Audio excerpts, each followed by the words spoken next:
Bonsoir à tous, bienvenue dans le 23h de France Info, le grand JT du soir de France Télévisions que j'ai le plaisir de vous présenter. Tous les soirs, on décryptera ce qui fait battre le cœur de notre monde, l'économie bien sûr, l'Europe et l'actualité internationale. On commence ce soir par l'événement politique de la soirée. Ça se passait sur France Télévisions et ça continue sur France Info. C'est bien sûr l'interview d'Emmanuel Macron à Anne-Sophie Lapix aux 20h de France 2.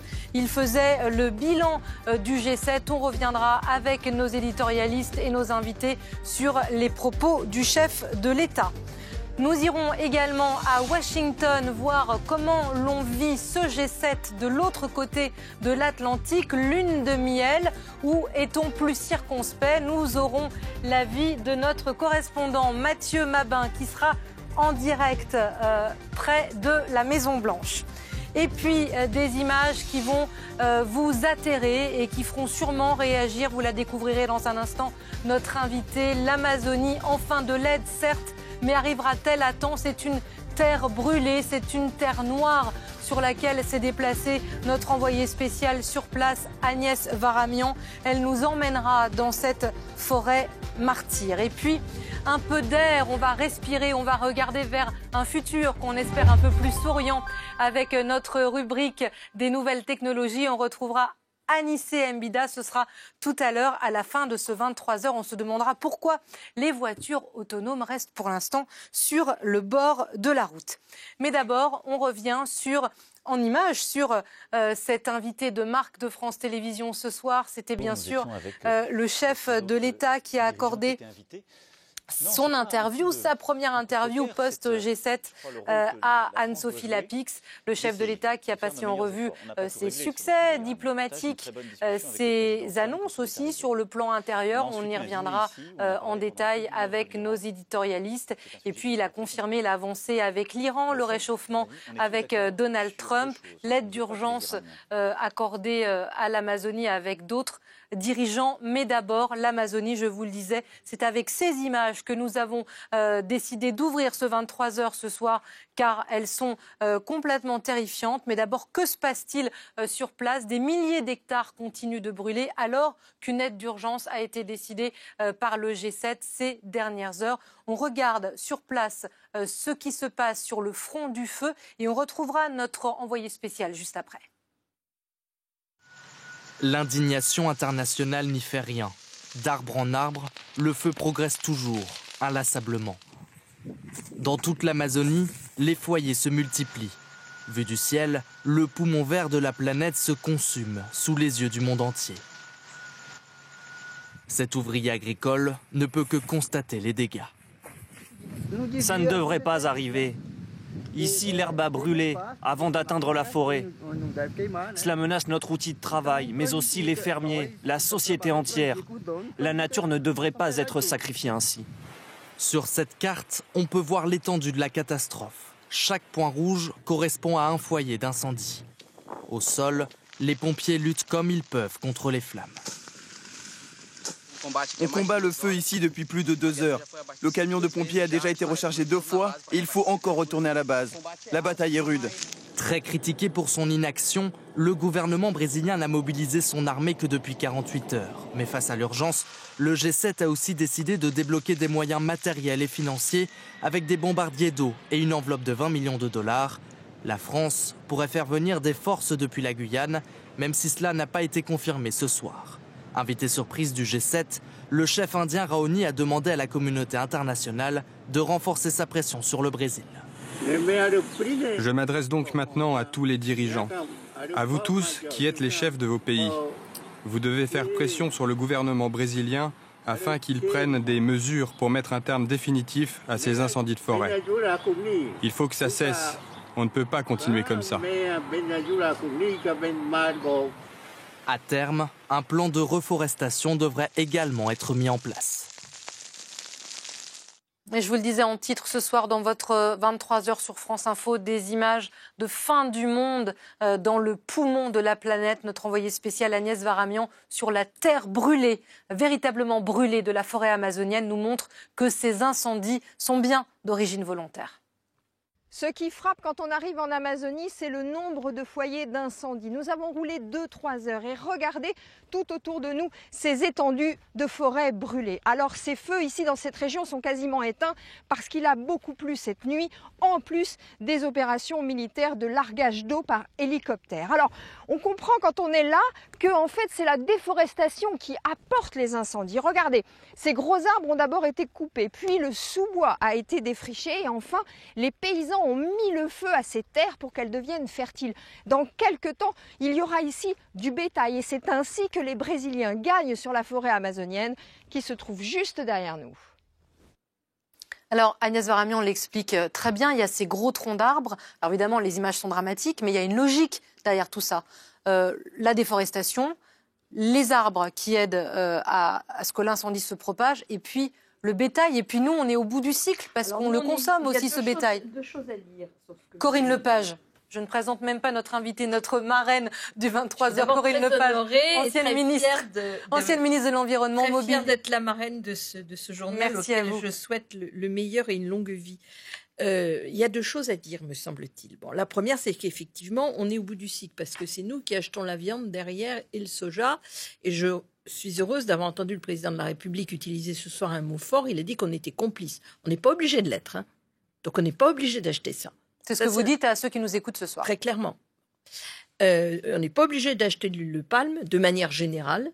Et on n'est pas obligé d'acheter de la viande qui est nourrie avec du soja qui vient du Brésil, a fortiori de la viande brésilienne si elle arrive jusqu'à nos assiettes. Madame Lepage, vous réagissiez aussi à l'image du chef Mahoney. C'est le deuxième point sur lequel je voulais en venir.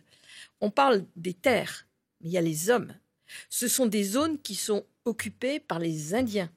Il y a une volonté, j'emploierai un mot diplomatique, de faire partir, je pense qu'on pourrait en employer d'autres, comme je n'ai pas des preuves, je ne peux pas le dire, de faire partir les Indiens et les autochtones. Vous dites quoi? Vous dites génocide? Je ne dis pas qu'il veut les tuer sur place, mais incontestablement, c'est quelqu'un qui est extrêmement opposé aux Indiens. Il y a des phrases de lui dans lesquelles il reconnaît qu'il regrette qu'il n'y ait pas une cavalerie brésilienne comme il y a eu une cavalerie américaine pour supprimer les Indiens comme les Américains ont pu le faire au XIXe siècle. Et il veut récupérer ces terres, effectivement, au bénéfice de qui? Pas le petit paysan du coin, au bénéfice des multinationales qui vont, elles, développer ces cultures du soja à très grande échelle, soja OGM bien entendu, de l'huile de palme et de l'élevage. Alors Madame Lepage, on reviendra sur la personnalité contestée du président Bolsonaro dans un instant avec les propos qui ont fait parler de lui aujourd'hui. Mais on va en venir au G7, c'est l'autre info de ce 23h, sur ce qui a été décidé ces 2 derniers jours à Biarritz, l'aide d'urgence, Macron qui tape du poing sur la table face à son homologue brésilien et les pompiers du feu, l'aide qui est enfin apportée. Ça, c'est important, même sur le symbole en tout cas. C'est important, mais disons que ce n'est pas à l'échelle du problème. C'est important, c'est factuel, c'est de l'argent. C'est du reboisement qu'on va faire qui n'a rien à voir avec la forêt primaire. Il faut quand même être mais on passe une étape quand même parce qu'ils ont souvent tourné la tête, les puissants, face à cette crise environnementale. Ils n'ont pas regardé ailleurs. Ils ont regardé, mais ils ne sont pas du tout touchés au fond du problème. On a parlé du GAFA. Vous allez me dire quel rapport entre le GAFA et ça? La taxe sur les grandes entreprises numériques américaines. Il y en a un, c'est que le GAFA, c'est le problème du commerce mondial. Ce qui est derrière ce qui se passe en Amazonie, c'est notre organisation actuelle du commerce mondial. Donc si on est capable de remettre les pendules à l'heure en ce qui concerne la fiscalité des GAFA, on devrait quand même être capable de remettre les pendules à l'heure sur ce qui est en train d'entraîner notre destruction à nous, l'espèce humaine. Vous restez avec nous, Corinne Lepage, tout au long. Vous êtes notre fil rouge de ce 23h. On va vous redonner la parole. Vous parliez du G7. Que faut-il en retenir sur France Info? On vous donne l'info encore plus claire. On a parlé de l'Iran, on a parlé de Donald Trump, de la Chine. Écoutez l'essentiel de ce que vous devez retenir de ce sommet. Résumé pour vous. Poignées de main, accolades amicales et même embrassades. Lors de leur conférence de presse de clôture du G7 cet après-midi, et après plusieurs semaines de tension, le ton a changé entre les présidents américains et français. C'était un très beau G7. Vous avez été un leader spectaculaire. Merci à vous et je remercie aussi ce grand pays qu'est la France. Après 48 heures de travail, Emmanuel Macron présente un document d'une seule page résumant les principales discussions du week-end. Et d'abord sur la situation en Iran, le président français annonce une avancée majeure quelques heures après la visite surprise du chef de la diplomatie iranienne. Nous avons créé les conditions de cette rencontre et donc d'un accord. Je suis toujours très prudent, il faut être très humble, mais je pense que c'est en tout cas quelque chose qui stoppe toute escalade et qui permet d'arriver aux objectifs que nous poursuivons. Donald Trump acquiesce, mais reste prudent. On ne peut pas les laisser avoir l'arme nucléaire, donc je pense qu'on va se rencontrer dans les prochaines semaines. Autre sujet de tension, la future taxe française sur les géants du numérique. Emmanuel Macron annonce un accord sur la fiscalité internationale à l'horizon 2020. La France s'engage alors à retirer sa taxe nationale. Quant à la menace américaine de taxer les vins français en représailles, Donald Trump s'en tire avec une pirouette. Est-ce que vous pouvez nous confirmer donc qu'il y a bien un accord entre vous et la France sur la taxation des entreprises du numérique? Merci beaucoup. Je peux juste vous confirmer que la Première Dame a adoré votre vin français. Elle l'a adoré. Merci beaucoup. Emmanuel Macron a également annoncé des avancées sur la Syrie, l'Ukraine ou encore sur les incendies en Amazonie. Les chefs d'État se sont donné rendez-vous pour le prochain G7 en 2020 à Miami. Alors, est-ce que la lune de miel est également valable vue de Washington? On retrouve notre correspondant avec France 24 en direct de Washington. Bonsoir Mathieu Mabin. Est-ce qu'on roucoule aussi de l'autre côté de l'Atlantique? Oui, en quelque sorte, de part et d'autre de l'Atlantique, les éditorialistes sont à peu près d'accord pour saluer un sommet en forme de victoire diplomatique pour Emmanuel Macron. La participation française au rétablissement du dialogue américano-iranien, on vient de le voir, les appels d'Emmanuel Macron et Angela Merkel à la mesure dans la guerre économique qui oppose la Chine aux États-Unis, ou encore le fait d'avoir pu évoquer les GAFA sans déclencher les foudres de Washington. En fait, la seule ombre au tableau vient probablement de Donald Trump et seulement de Donald Trump, et cette ombre porte sur le sujet du climat. Bien sûr, il y a eu cette contribution collective à hauteur de 20 millions de dollars à la toute fin du sommet, 20 millions qui seront consacrés à lutter contre les incendies dans la forêt amazonienne. On vient d'en voir les images, mais c'est trop peu, beaucoup trop peu, disent les ONG américaines qui dénoncent l'absence d'un sujet pourtant qualifié de prioritaire par Emmanuel Macron. Le prochain G7 se tiendra aux États-Unis l'année prochaine. Donald Trump, qui a déploré l'absence des Russes à nouveau cette année, souhaite d'ailleurs que le prochain sommet soit un G8. Merci beaucoup Mathieu de votre éclairage vu de Washington. Alors, il y a évidemment le rapprochement avec Trump qui a abouti à ce pas, Guillaume, avec l'Iran.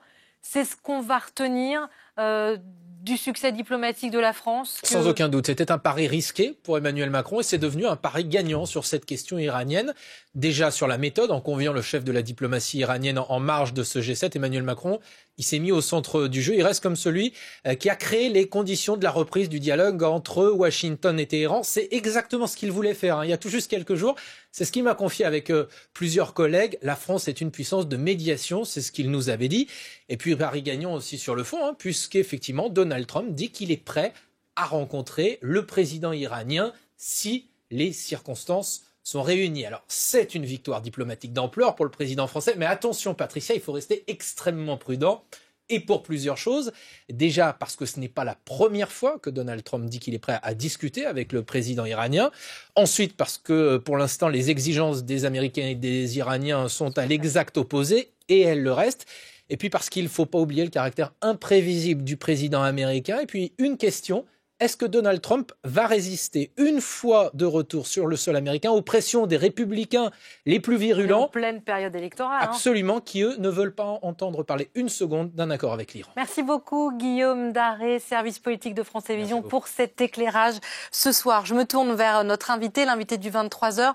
D'un mot, Corinne Lepage, mais vous connaissez parfaitement ce secteur du nucléaire. Est-ce que c'est une bonne nouvelle ce soir, le rapprochement millimétrique entre l'Amérique, l'Iran, oui. la France. Je crois que si tout le monde est d'accord sur le fait que personne n'a envie que l'Iran ait l'arme nucléaire, je rappellerai quand même qu'on a une toute petite responsabilité, nous les Français, dans toute cette histoire-là. Il ne faut pas l'oublier non plus complètement, parce que tout ça est né de ce qu'on a fait avec le Shah dans les années 70, sur l'arrivée de Khomeini. Non, mais bien sûr, pour recontextualiser. Voilà. Mais c'est une avancée. C'est vrai que c'est une victoire diplomatique pour le président Macron. C'est indéniable. Bon, maintenant, est-ce qu'on va arriver à remettre les États-Unis et l'Iran à une table de négociation et revenir sur une renégociation de cet accord? Je ne sais pas, l'avenir le dira. Mais enfin, en tout cas, on est plus confortable dans de la désescalade que dans de l'escalade. Et là, on est plutôt vers la désescalade. Alors, vous parliez de l'Amazonie tout à l'heure et on parlait du président brésilien. Alors, si Donald Trump n'est pas sorti pendant ce G7 des clous, il n'y a pas eu de Trumpisme, eh bien, il a eu un concurrent en matière de goujaterie. C'est le président brésilien qui s'est fendu de propos absolument peu aimables vis-à-vis de la première dame française. Qu'a-t-il dit exactement? Martin Baumer nous montre ce qui s'est passé sur les réseaux sociaux. Martin. Oui, parce qu'il est connu pour cela, finalement, le président brésilien Jair Bolsonaro, pour ses frasques, certes sexistes, mais aussi racistes et homophobes. Alors, les frasques sexistes, elles sont bien sûr symbolisées par cette affaire, entre guillemets, autour de Brigitte Macron. Que s'est-il passé sur Facebook? On a un internaute qui va dire ceci, c'est la jalousie de Macron, je parie. Vous comprenez maintenant pourquoi Macron persécute Bolsonaro en comparant des photos des deux premières dames. Ce commentaire aurait pu passer inaperçu, mais Jair Bolsonaro a répondu, n'humilie pas le type avant de rigoler. Des propos sexistes donc, et ce n'est pas la première fois, puisque quelques années plus tôt, il avait déjà fait polémique. Jair Bolsonaro, nous sommes là au Parlement brésilien, il répond à l'une de ses collègues, vous m'avez accusé d'être un violeur, mais j'ai dit que je ne vous violerai pas car vous ne le méritez pas. Ils avaient fait largement polémique ces propos. Sexisme donc, racisme aussi, lorsque Jair Bolsonaro, interrogé par une journaliste sur une question bien précise, que feriez-vous si l'un de vos enfants épousait une femme noire? Il a une réponse cinglante, Jair Bolsonaro, il n'y a aucune chance que cela arrive. Mes enfants sont bien éduqués. Sexisme, racisme, mais aussi, pour compléter le triptyque, donc homophobie. Jair Bolsonaro, lorsqu'il répond à une autre interview, c'est pour le magazine Playboy, cette question lui est posée, que feriez-vous si l'un de vos enfants était homosexuel? Deux réponses de Jair Bolsonaro. La première, c'est celle-ci, je serais incapable d'aimer un enfant homosexuel. Et la deuxième, je préfère que mon fils meure dans un accident. Clairement donc, Jair Bolsonaro n'en était pas à son coup d'essai. Martin, c'est absolument édifiant et ça laisse sans voix. Gilles Bornstein qui nous a rejoint pour nous éclairer et notre invité Corinne Lepage. Vous disiez quand même un petit tacle à Bolsonaro, il dépasse Trump, il dépasse le maître. Ah oui, je pense qu'il est dans la catégorie muflerie, goujaterie et nullité, parce que quand vous attaquez les gens en dessous de la ceinture, c'est que vous n'avez vraiment rien à dire. Je pense qu'il est devenu champion du monde. Il va être le maître étalon. Même dans son passé, on peut penser ce qu'on veut de Donald Trump, mais il n'a jamais réellement soutenu une dictature militaire. Bolsonaro est un soutien affiché d'une dictature militaire et de la torture. Allez, on vous retrouve, Gilles, juste après ce rappel de l'info du soir. C'est donc le sans faute diplomatique d'Emmanuel Macron avec des annonces aussi qui concernent les Français. C'était tout à l'heure face à Anne-Sophie Lapix dans le 20h de France 2. Retraite, ce qu'il faut retenir, mise en image par Alexandre Beaugrand. Ce que je veux, pour le dire en des termes très simples, 1, que notre régime, quand il rentre en vigueur en 2025, il soit équilibré financièrement. Et 2, que ce soit juste en termes de cotisation. Qu'est-ce que ça veut dire? Je préfère qu'on trouve un accord sur la durée de cotisation plutôt que sur l'âge. Parce que si vous avez un accord sur la durée de cotisation, quand vous rentrez tard dans la vie professionnelle, vous finissez plus tard, mais généralement c'est que vous êtes rentré tard parce que vous avez fait des études. Et quand vous commencez tôt, vous cotisez plus longtemps, donc vous partez plus tôt. Ça me semble plus juste. Tout au long de cette période, la violence était telle qu'il n'était pas possible de d'un seul coup dire on arrête les LBD, on désarme. Parce que dans quelle situation nous serions-nous mis? Celle peut-être de ne plus pouvoir tenir. Donc je souhaite, moi, qu'on fasse plusieurs choses. Qu'on ait une réflexion collective et un travail pour qu'on arrive à trouver une solution durable. Moi, je ne l'ai pas dans ma poche, mais qu'on lance cette réflexion. Et ensuite, qu'on regarde comment changer notre manière d'assurer la sécurité pour réduire très fortement le nombre de blessés qu'on fait dans ces cas-là. Alors, Emmanuel Macron, qui était tout à l'heure l'invité d'Anne-Sophie Lapix aux 20h de France 2 et qu'on redécrypte dans le 23h de France Info avec vous, Gilles Bornstein, qui est encore... Vous avez pris assez de notes, Gilles, là, vous le connaissez pas. Rien. Cette interview. Alors, un Macron nouveau, on se disait tout à l'heure en édition spéciale, mais aussi un Macron qui répond ou qui a su répondre aux attentes des Français via ce G7 ?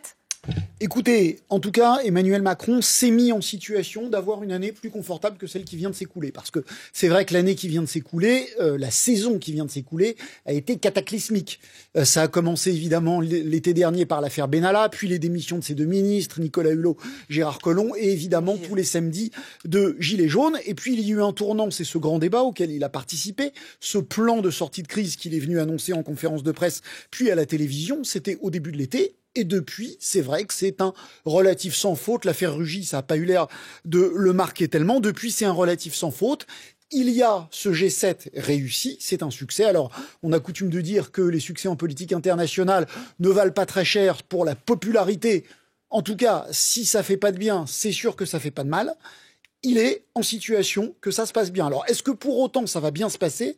Je suis incapable de vous le dire, parce qu'il y a un an, on était dans la même situation. Exactement. La France venait de gagner la Coupe du Monde de foot. Il y avait cette photo où il était triomphant, il avait reçu les joueurs, on se disait, il est sur l'autoroute du succès, et puis patatras, 3 jours après, il y a eu l'affaire Benalla. Donc, rien n'est écrit, mais ce qui est sûr, c'est que, voilà, ça fait 3 mois, en gros 2-3 mois qu'il fait un sans faute, qu'il ne fait pas d'erreur majeure. On sent qu'il a compris un certain nombre de... Et que ça peut être fructifiable, Gilles, pardonnez-moi le terme, concrètement sur la vie des Français avec les annonces d'aujourd'hui.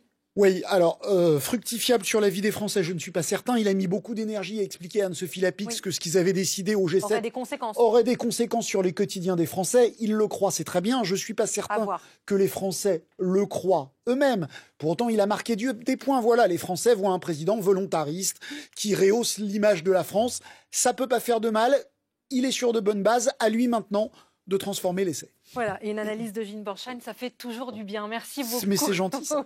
Merci beaucoup, Gilles. Corinne Lepage, d'un mot, les annonces, ce que disait Gilles à l'instant, conséquences du G7, un bon point, Emmanuel Macron. Les Français, ils aiment bien être fiers d'eux, enfin, comme tous les peuples côté gaulien, de la terre, mais nous, on aime particulièrement ça. Donc oui, je pense que ça fait pas de mal. Quand on a le sentiment qu'on est humilié, abaissé, on n'est pas content. Voilà. Et donc là, c'est un succès diplomatique et je pense que c'est plutôt bon. Moi, je pense, en un mot, si vous me le permettez, en un mot, on sent qu'il le Eurozapping nous attend. Il a un petit peu changé, il était un peu moins arrogant, il faisait un peu moins le malin, il était plus pédagogue, plus gentil, et ça, c'est plutôt... C'est passé. En tout cas, ça vous a convaincu. En tout cas, ça a marché ce soir. Ça a marché ce soir, et s'il continue comme ça peut aller mieux pour lui. On suivra ça avec Gilles et tout le service politique de France Télévisions. Merci Corinne Lepage d'avoir été notre invitée. On regarde ensemble, et ça va vous plaire, c'est toujours le rendez-vous du 23h, le best-of des télés européennes. De quoi ont parlé nos confrères ? Géraldine Delinger nous l'explique.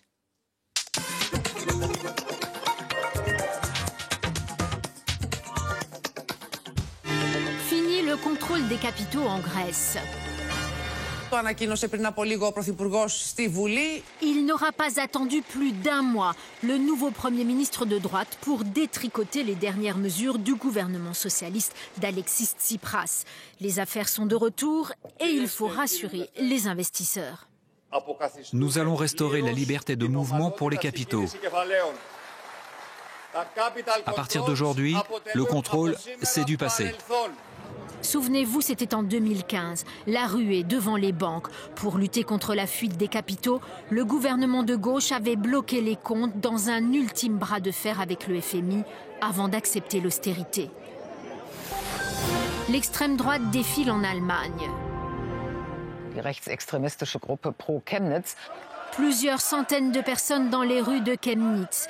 Elles sont venues commémorer la mort il y a 1 an d'un homme tué par un migrant, au moment où l'AfD, le mouvement politique d'extrême droite, affûte ses armes pour les prochaines élections régionales. Le temps est venu où nous voulons nous-mêmes façonner la politique. À Chemnitz, des contre-manifestations et même une fête ont été organisées, car tous les habitants de la ville sont loin de partager ces idées nationalistes. Des chercheurs britanniques apprennent le langage des moustiques.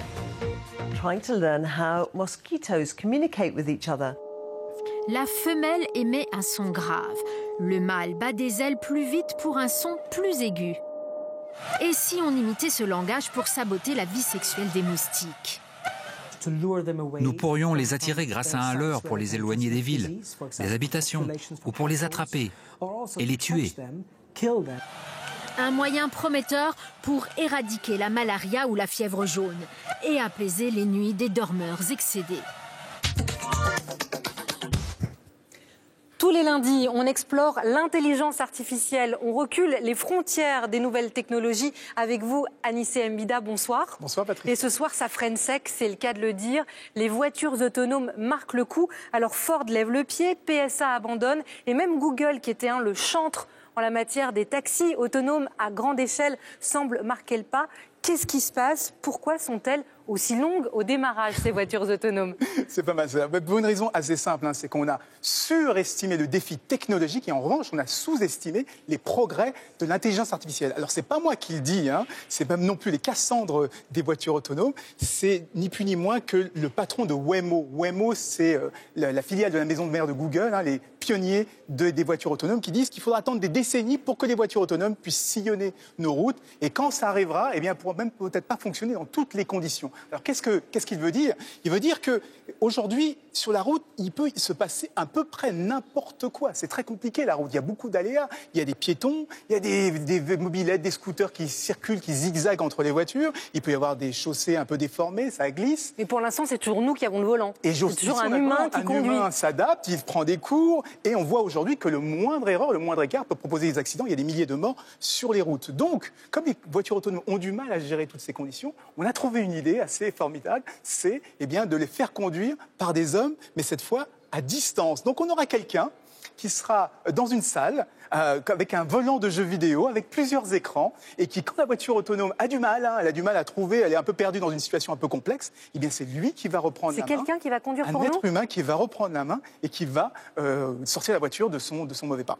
Alors du coup, ces voitures autonomes, ce projet, ce fantasme presque pour les constructeurs et les automobilistes, qu'est-ce qu'on fait? On les laisse sur le bord de la route ou on les range au parking, on oublie tout? Alors non, pas tout à fait. C'est qu'aujourd'hui, ce que font les constructeurs et ce que font les équipementiers automobiles, ceux qui travaillent sur ces outils de voitures autonomes, eh bien, ils sont en train de se réorienter cette fois sur la sécurité et sur les aides à la conduite. En fait, qu'est-ce qui se passe? Toutes ces technologies, on va les utiliser pour pallier au défaut d'un constructeur. Par exemple, si la personne ne regarde pas ce qui se passe, la voiture va freiner automatiquement. Au défaut des conducteurs, à la faiblesse humaine en fait. Exactement, 90% des accidents mortels sont dus à des erreurs humaines. Et donc quand quelqu'un n'est pas attentif, automatiquement la voiture va pouvoir freiner. Et ça c'est amusant, bon, ça c'est un équipementier qui s'appelle Veoneer, mais Nissan va beaucoup plus loin parce que lui il veut anticiper les réactions. Et là c'est qu'il propose de mettre un casque sur la tête, d'analyser le cerveau et d'être capable de grosso modo, de pouvoir prendre la place du conducteur. C'est-à-dire le conducteur a l'intention de tourner, sauf qu'il n'est pas très doué, c'est pas Schumacher, c'est pas Fangio,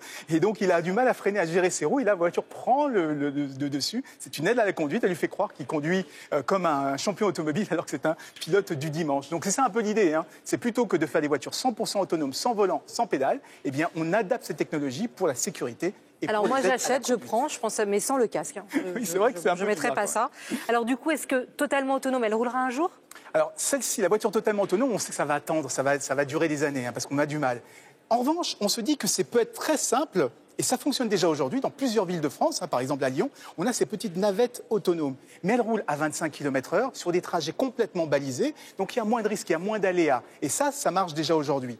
Pour la voiture 100% autonome, celle qui nous fait rêver, vous savez, le fameux taxi où on peut dormir au volant ou bavarder, regarder des films, etc. Ça sera pour beaucoup, beaucoup plus tard. Ça ne fonctionnera que quand ça sera 100% fiable, sans aucun accident.